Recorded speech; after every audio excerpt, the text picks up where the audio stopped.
the gate that I still haven't finished. I'm blocking the edges with the shed flooring still. But soon, I am going to get this sorted, I promise. I'm still using the gate though. In all honesty, I could just be walking through the gap at the side.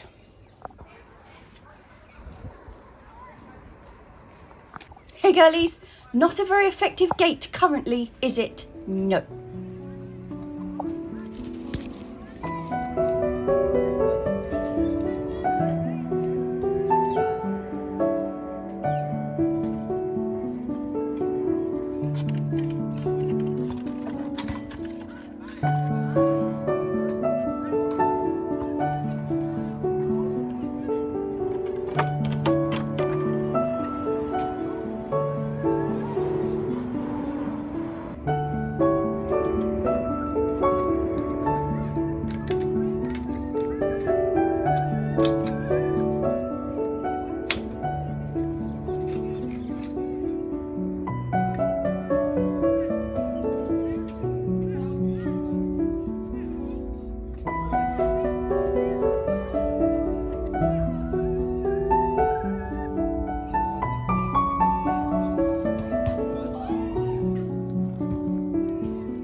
The girlies are out, Lily's waiting for her breakfast, and I need a cup of coffee.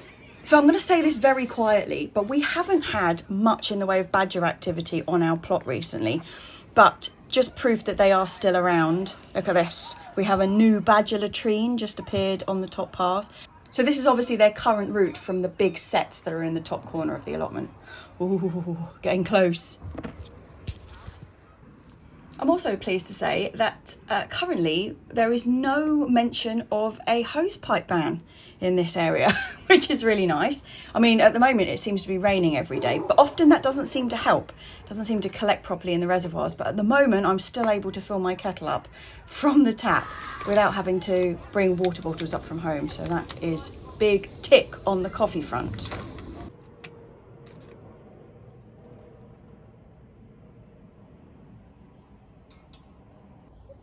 I know, girlies. I know, coffee time. It's time for coffee.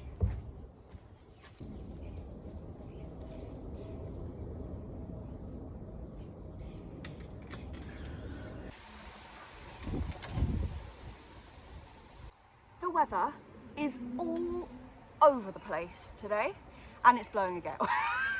And because it's blowing so fast, like the clouds are coming over, so it's like sun, cloud, rain, cloud, sun, cloud, rain, cloud, sun, cloud, rain, just constantly, which is probably going to make it quite an interesting day to do some recording. Anyway, I am up here on my own this morning, hence just, you know, sit down, cup of coffee, chill out for a minute.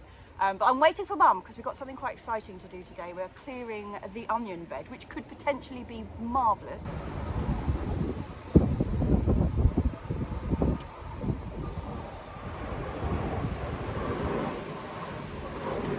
I don't know if you can hear me over the wind, but it could potentially be really exciting. But I know there's at least 2 good looking onions in there. I fear the rest of them not so good. Anyway, Mum's on her way up, so I'm just going to sit here and wait for her and try and keep the swing seat upright. Hey Lily Maloo, it's gusty, isn't it? So gusty. Huh? Lily's been catching rats this morning, so she's a bit feisty, see? Yeah, she is in attack mode this morning, so beware of fingers. Hey pussycat, are you beautiful? Are you beautiful and scary? Yes. I spy with my little eye something beginning with M coming through the gate of glory. I just had to text her actually. I knew she was on her way up any minute, and I realised I'd left half the things I intended to bring with me at home. So she's probably lugging a very heavy basket. I got up here and realised I had brought nothing. Yep, look at that. Big heavy basket of everything. Battery. Okay, let's get on with these onions. I'm quite excited about this. First thing to do is to uncover them, and you'll have to excuse the weeds in this bed because they've been covered. Once we put the covers on, sometimes the weeding does get a little bit neglected because it's more difficult to get in there. But look at these glories. I just love them. They're so beautiful. We're actually going to cut these off and put them in a vase at home. So we know there's nothing under those ones, the ones that have bolted, but there's a lot in here that haven't, and a couple that look quite promising. Look at that one. There is something under there anyway, although quite a lot of these, I suspect there's going to be nothing. But still, we can but hope. We can but hope. Oh, and the wind has completely dropped now. Look, it's still as anything. The sun's sort of out-ish, although it's still a bit grey up there. Not a breath of wind. It's dead still. Actually, it's so still, it's a little bit creepy. So let's focus on the onions. This bed was entirely put over to onions this year, although we did have some radish in the end. And there are 4 varieties in here. 3 of them all went in mid-March, I think it was. And that was Radar, Electric and Snowball, which is a red onion, a white onion and a brown onion. And that was because my sister had excess. She went a bit overboard on the onion sets this year. And we don't normally grow onions from sets, so this is a bit of an experiment. I normally find that they bolt really quickly. And obviously you can see in the middle of this bed, some of them have bolted, but not as many as usual. Anyway, the 4th onion that I put in was one that we tried out last year, which I thought was just such a beautiful onion, and I was thrilled to re-find it again. Again from sets, but it's called Pink Panther. And the year before, we had total failure on all our onions apart from Pink Panther, and it was just an absolute star. So when I found them again this year, I stuck them in. But like I say, they were a bit later than the others. So I kind of dotted them in between what I already had in this bed. And this is the moment of truth to see what's going on under the ground.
I am outrageously happy with these onions.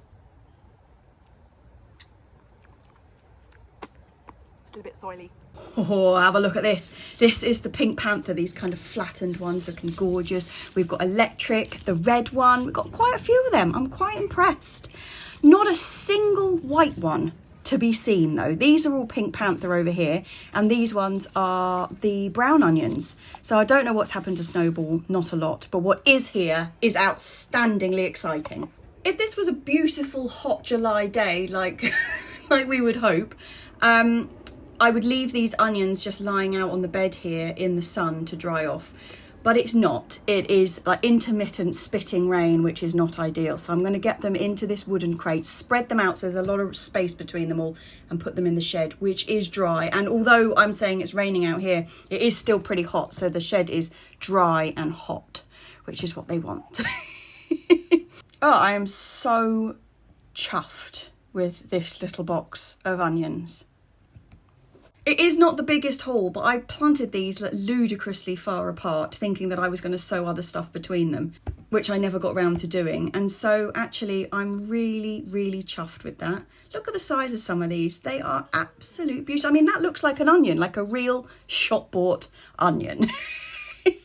I'm also wildly excited to see that there's not a single soft onion in there. One of our main problems, as you've heard 100 times before, is white rot. And although it does affect garlic a lot more than it affects onions, normally we get a couple of real soggy ones and they're all rock solid. So woohoo! Yeah, joyous. Right, So onions are ready to pull when their foliage sort of starts browning off and it folds over. And that had happened to, I'd say, probably 2/3 of the onions in here. A couple of them were sort of holding out a bit. And I've lifted them maybe, a week earlier than perhaps I could have. But we really needed this bed. Weed it, prep it, mulch it, get it ready for the next thing. Okay, so that bed is completely cleared now, having been hiding an enormous quantity of magnificent onions. I know that's an exaggeration, but I'm incredibly happy. But I want to mulch this bed so that it's ready to use again, but there's absolutely no point mulching it while it's dry as dust like it is. So I'm going to put the hose on it, give it a really, really good soak before I mulch it. And that means I'm going to go and attack something else that needs my attention. These are the leaf chicory that I let go to flower because their flowers are beautiful, like that, like a periwinkle blue. They're gorgeous, but they are mostly over now. And again, we need this bed for something else, so it's time to take them out. Their stems, although they're hollow, are really quite tough. So I'm not going to just rip them out and shove them in the compost heap hole. I'm going to cut them into pieces just to help them along their way a little bit. And it makes the sieving at the other end so much easier.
Just nipping inside the poly to talk to you because the wind is making a nuisance of itself. But I'm going to leave those little stumps in, just 3 of them in the centre, because I have been told that they're perennial. And previously I've chopped radicchio, like roundhead radicchio down, and it's the same family, and just chopped it off, and it's regrown. Perfect heads. Sorry, it's so noisy. And my ceiling's going. Yeah, but rather than just whip the whole lot out, I'm just going to see if it will regrow. So it's no point taking it out when there's a possibility, is there? So I'll leave that and we will see. Right, what's next on my list? I need to pick some Cavalier Nero before we go home, and I'm thinking about digging out some potatoes. Actually, I tell you what, while we're in here and there's no terrible noise, shall I show you what the tomatoes are doing? So some of these guys are doing a lot better than others. This is my Rosella, and it's producing some beautiful trusses. We've got some gorgeous ones. Oh, we've got some gorgeous ones down there. The Rosella's doing brilliantly well. My Copper River, not so much. It's about half the height. My Garnet, which is another cherry one, looking fantastic. These beauties, Indigo Apple, looking stunning. Look at these guys. Oh, beauties. We have a whopper of a Japanese Black Trifoli coming at the bottom there. Black Crims coming along nicely. Whole load of Ananas Noir in there. Black Beauties in the corner. These are Dr. Green. Pork Chop is being prolific. Look at all of those. And then we've got Sunburst, which is the classic and always produces masses. As you can see, that's got a whole load of trusses on them. I'm very happy.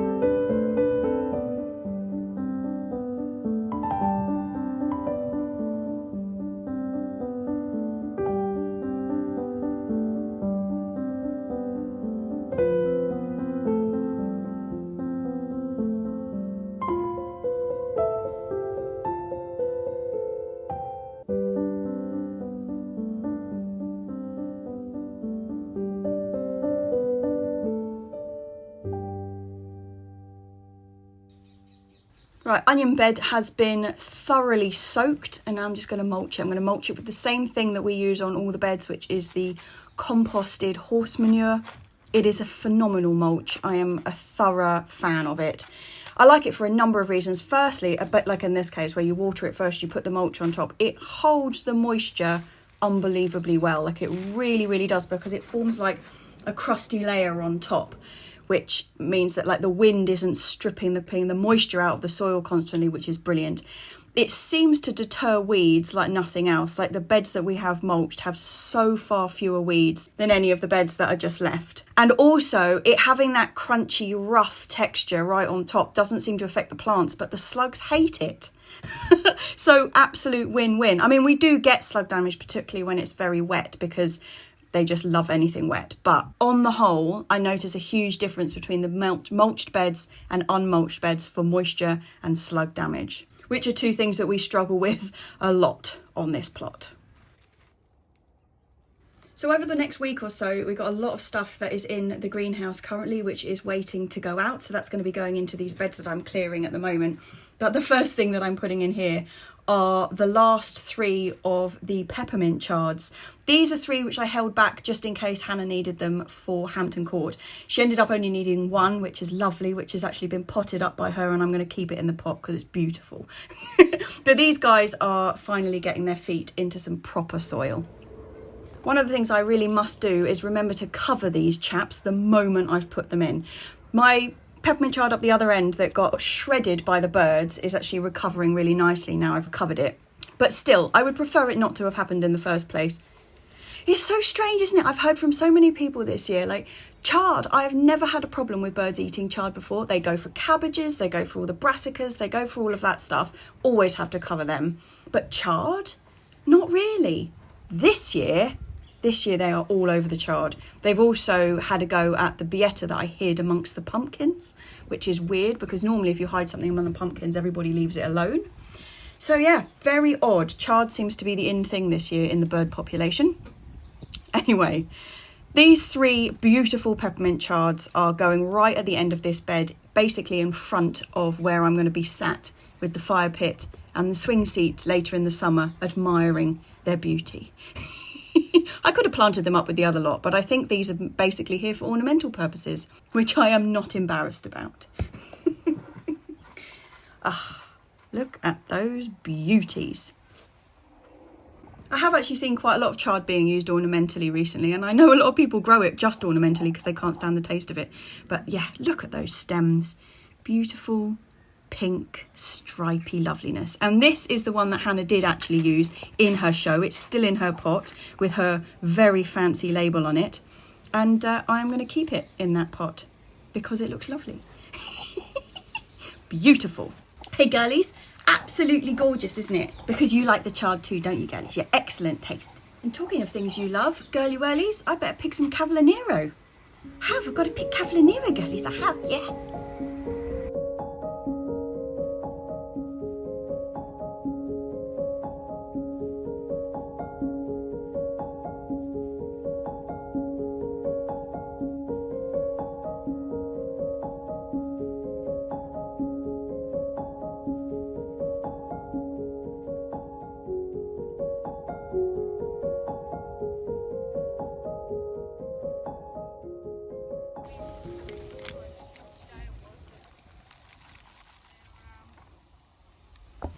The swing seat has come a cropper. The wind is back, full force. While we're in the harvesting bed clearing mood, let's get some potatoes out of the ground. I'm going to clear the back end of this bed. So this bed had 3 rows of potatoes down it. We had mostly Red Duke of York, and then we had some Home Guard on the end. And I'm going to take the last of the Home Guard out and 1 row of the Red Dukes.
Okay, not bad.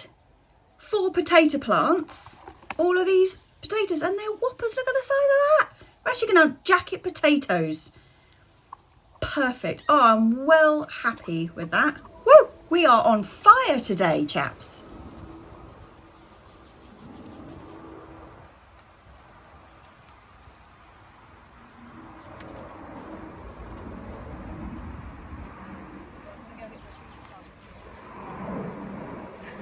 The wellies.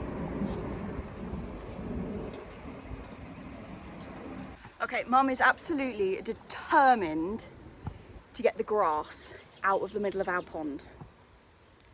And she has bravely volunteered to get in the pond.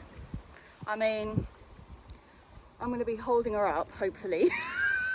So, we've got this down here so it gives her a bit of something to support herself. And the pond is very, very low at the moment because of the amount of wind and sunshine we've had. So hopefully she will stay upright. There's plenty of bricks to stand on in under there, so she should be all right and wouldn't sink. But this is what we're trying to get rid of. This awful couch grass which has got in there and got wrapped around everything. Water lilies looking stunning peeking through there. Show us your shoes.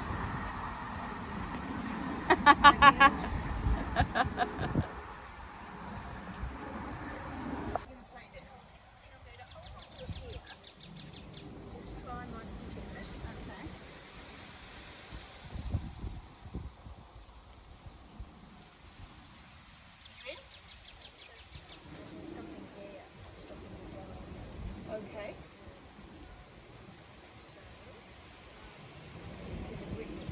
Okay, so you're on a brick. Beside the brick. Right. So I've got that right. Hold on to me.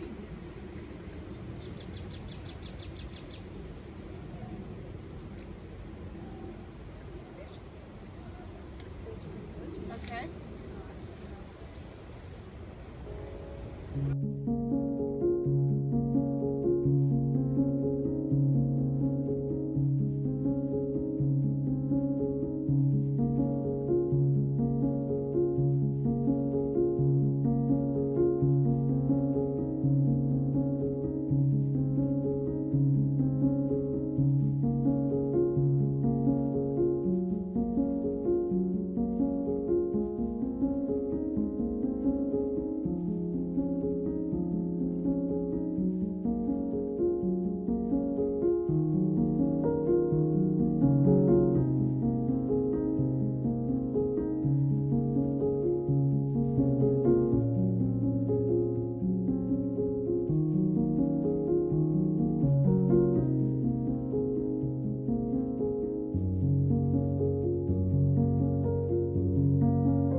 That's that buttercup.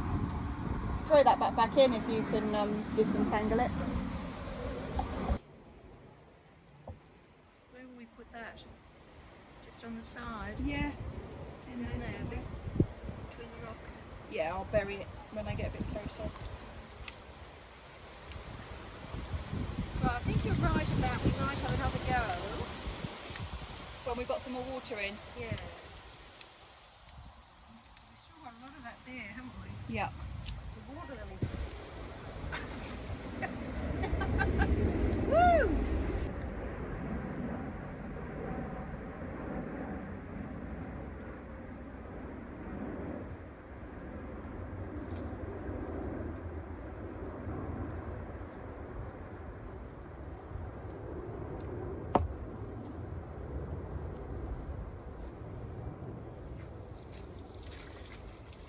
Just straight down, I think.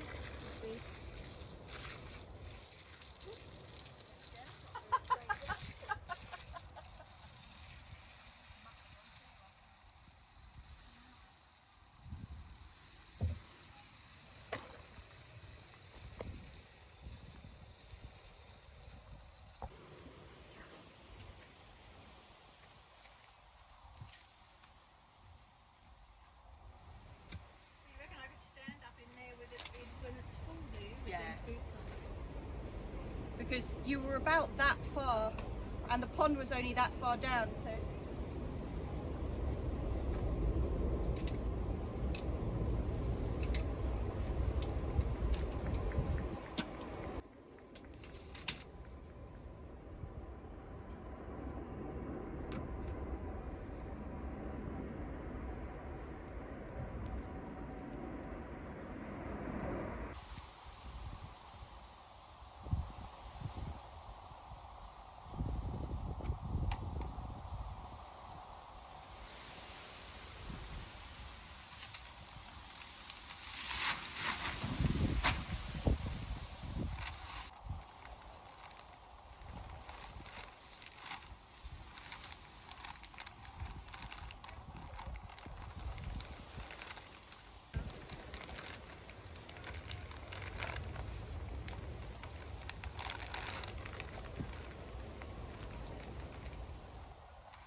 Oh, how much nicer does that look? After 3 years of meaning, sorry, still blowing. After 3 years of meaning to get wood chip down in here, we've got wood chip down in here. Sorry, this is the battery pack for the camera. Another thing to tick off the list. Woo! It really is blowing out here. This is set to last all night as well. We're going to have to really batten down the hatches before we leave tonight. Hey girlies, aren't we? I know. Gonna have to tie everything down, girls. This wind really doesn't do your beans any favour either. It's just ripping the moisture out of their leaves. Look at them, they look all sad. But talking of sad, I've just been in the greenhouse and picked about 15 very small caterpillars off these pak choi. These were looking really fantastic like 2 days ago, but these caterpillars are so hard to see, right? So I'm just running my fingers along each of the stems to try and see it. Look, can you see there's one on there? There is one just there. Can you see him? Yeah, that's how tricky they are to spot. Little so-and-sos. Little so-and-so. These are pak choi, which is a brassica. There's got to be more caterpillars on here, I'm sure. Yeah, brassica, and that is a cabbage white, the smaller of the two. There's two different cabbage whites. That is the one that has the harder to see caterpillar. I'm just going to study these a bit longer and then return them to the greenhouse. Oh, they're annoying. I'm not kidding, these were looking absolutely perfect 2 days ago.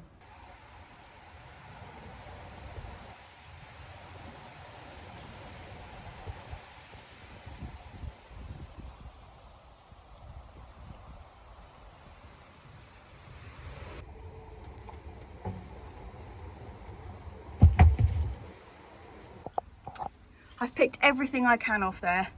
I'm sure there is still a couple on there, but it's impossible. Anyway, look, beans are up that I sowed last week, and the peas are up, looking gorgeous. Loads and loads of stuff in the next couple of weeks is going to need to go out in here. Hence the, oh, that's a good look. Hence the, hence I've been cracking on with a bit of bed clearing. But yeah, I think we're just about ready to head off today, actually. I'm going to lay the swing seat down because that has been blowing all over the place. Unless you're sitting on it, it's like blowing against the apple tree. And it's going to be like this all night. And you know, Kew is closed today. It was supposed to be Kew the Music. So Kew Gardens does like a music thing. It's called Kew the Music anyway. They do like evening music and you sort of sit around with a picnic and a bottle of champagne and all that kind of stuff. Well, this evening they've cancelled it because of the high winds, so yeah, it is going to get pretty blasty. Blasty? it is going to get pretty blowy. That's what I was trying to say. It's going to get pretty blowy tonight. So we're going to batten down the hatches. We'll close the door in here. We'll close the door in the polytunnel. Make sure that's all stapled up really nice and tight, because you know it's like sealed with Velcro. Sometimes if the wind is really making that door rattle, the Velcro does come off a bit. So I might restaple that, get that all closed down, and yeah, hope for the best.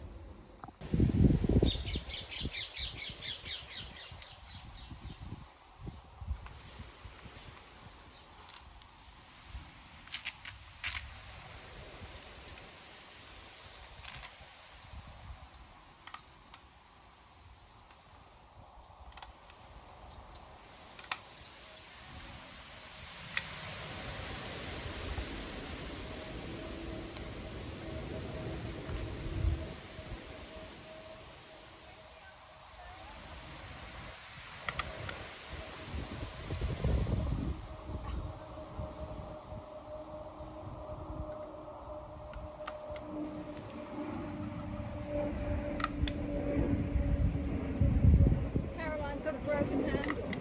I wondered why our handle was broken all of a sudden.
Got your emergency stash, girlies. I got it.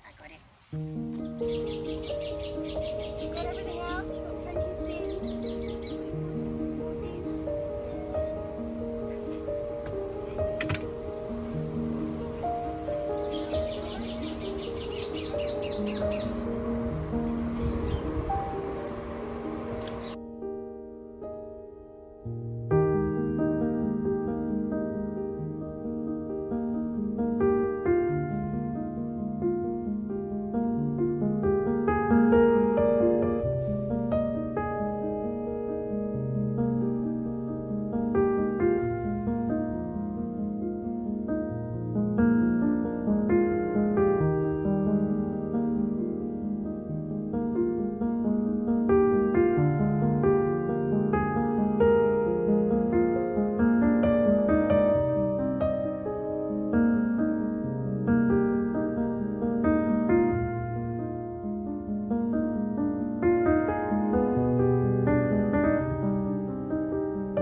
Cheers, chaps. First thing I have to do is apologise for the sound quality in this episode.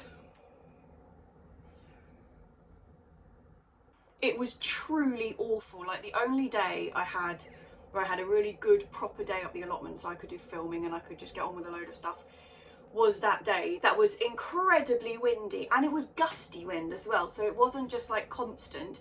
It would drop and then it would come back, so then the camera would fall over, and so much of the talking bit that I'd recorded was just completely unusable. Totally and utterly unusable.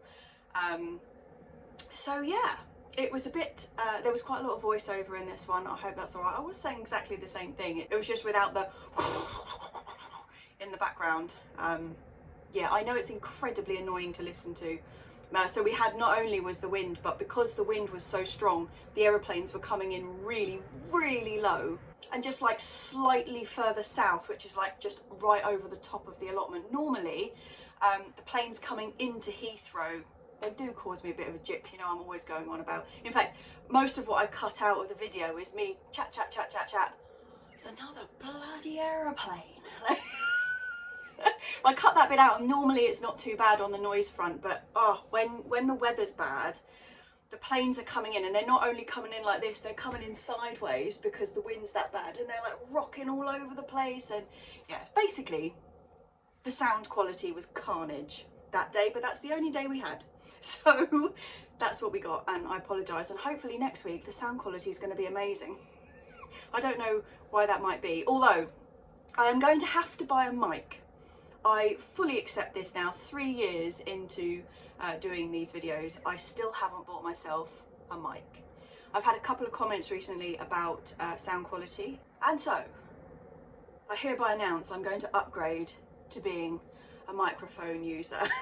And I'm looking for suggestions. So what I need out of this microphone is one that will first of all work with a phone, because that's what I used to film on, and one that's not huge. You know, I don't want something hanging off my face or something really massive. Something subtle, small, works with a phone, and also works well outdoors, because I did buy a mic when I first started off. I thought I was going to need one, so I bought one.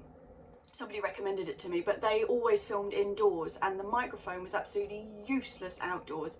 It just picked up just all sorts of nonsense sound, so I went back to using no mic, which obviously in situations like this week, not so good.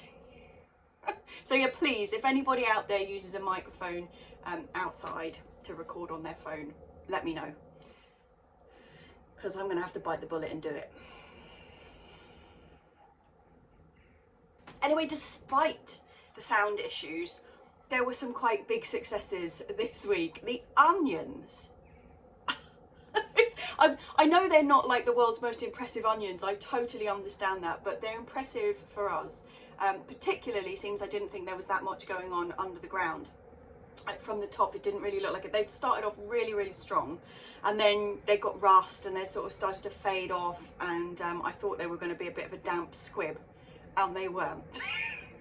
And they were so much more successful than I thought they were going to be. That's why I'm so excited. I do know I'm not going to win any prizes from them, but you know, I'm extremely happy with them. And also the flowers. So we had those like 4, I think they were all snowball actually, but we had the 4 big heads coming out the middle. Well, we've now got them on the table downstairs looking lovely, so they haven't gone to waste either. Obviously the onions that were underneath them hadn't formed proper onions, and you can't store them, so once you're sort of if you damage an onion, so if you're forking around like underneath the soil trying to dig out your onions and you stick your fork through it, you're going to have to use that onion pretty sharpish, because they just won't store. And the same for onions that have bolted. You can use them, they're perfectly fine, like they still taste great, but they won't store. So yeah, we've been eating those onions, and also the potatoes. We had jack potato last night, which, oh god, some of those potatoes were such a good size. So Red Duke is normally a first early, and a lot of the ones that we had in the pots, do you remember we were growing them in the greenhouse, and we had some in other pots as well. We harvested them really early. It's first earlies you can normally whip out quite quick, but I decided I was going to leave some that we'd put in the beds a bit later on, and in the hope of getting some jacket-sized potatoes, and that's exactly what we got. And I can tell you they were absolutely delicious. They were so good, like absolutely jam full of butter. Yeah, so I was very happy with the onions, very happy with the potatoes. I wasn't that impressed with the caterpillars on the pak choy, I can tell you that much. And now I've known, like now I've seen that they're in there, I'm gonna have to go around and check everything, because I've also got turnips in the greenhouse, another brassica, and also, although my main brassicas out in the open are netted, yeah, I'm gonna have to go and check, because netting, doesn't matter how fine it is, a butterfly will always get through. And there's two types of cabbage white. I was telling you when I was hunting that little tiny one. Like that's quite early stages, they do get quite big, but there's two types. There's two different types of cabbage white butterfly, and they have really quite different looking, I was gonna say different looking courgettes. They certainly do have different looking courgettes. And then caterpillars, so one of them is green like that. The other one is much more visible, luckily, but they seem to be more voracious. So hopefully, I mean, this is a double edge. Like, I'm hoping that I'll be able to show you both caterpillars next week, like next to each other, so you can see them. At the same time, I'm hoping I've got no caterpillars to show you. The dilemmas. Anyway, next week, what I'm talking about, I'm going to sort the gate out next week. It is going to be properly done with 2 edges. I was waiting for an extra pallet, and some neighbours down the road have, actually loads of houses have sold on my road recently. And so there's loads of like new works going on, and there was loads of pallets outside everyone, so we kind of went down and asked, and then we're like, oh, we'll go and pick them up, and then it was raining and we didn't, and anyway they've been taken away by the skip now, so we don't have that option, so I'm going to have to build something myself. Another lesson in procrastination. But yeah, so gate fixing next week. Might try and get Mum back in the pond now that we've refilled it. I know that tap water is not the best to refill a pond with. I'm totally aware of that, but we have done it many a time in the past. It hasn't harmed anything in there, and also we don't have anything else to refill it with, and it's kind of a toss-up between letting it go dry or filling it with the tap, and so we go with filling it with the tap. Anyway, now it's full. I'm going to try and shove Mum back in there and seeing if it's easier to tease out that grass, because what's happened is it's blown in. You know, when you've got pond plants, they kind of form a bit of a raft. Well, the raft is also attached to the water lily, which is looking fantastic at the moment. Normally, like if we were going to really tackle what's in the pond, we'd yank the whole lot out, tease it all apart, and then put what we wanted back in. You would have seen me, if you've been watching a long time, you would have seen me do that last year with Mum. But we don't want to do that because the water lily is kind of really fixed in there and the whole lot's all tied together. So we've been doing it in kind of bits and pieces. But anyway, I'm going to shove her back in there next week and see if she can get a little bit more of that grass out. And on that note, chaps, I'm going to say cheers. Hopefully all of that windy, ridiculous weather has passed us. I hope nobody had any damage. I didn't see any sort of flying polytunnels or anything on Instagram, but fingers crossed that didn't happen to anybody. Yeah, so I'm just going to say cheers. Cheers to the Monday clubbers who will be getting this video on Monday afternoon, so 24 hours before it goes out on YouTube with no adverts. So cheers to you lot. Cheers to everybody who will be watching on the Tuesday and for the rest of the week. Yeah, basically just cheers. And let's hope for some better weather and some better recording skills, Jessie. That's what we need. Poor workman blames his tools. I'm blaming my tools. Cheers, chaps.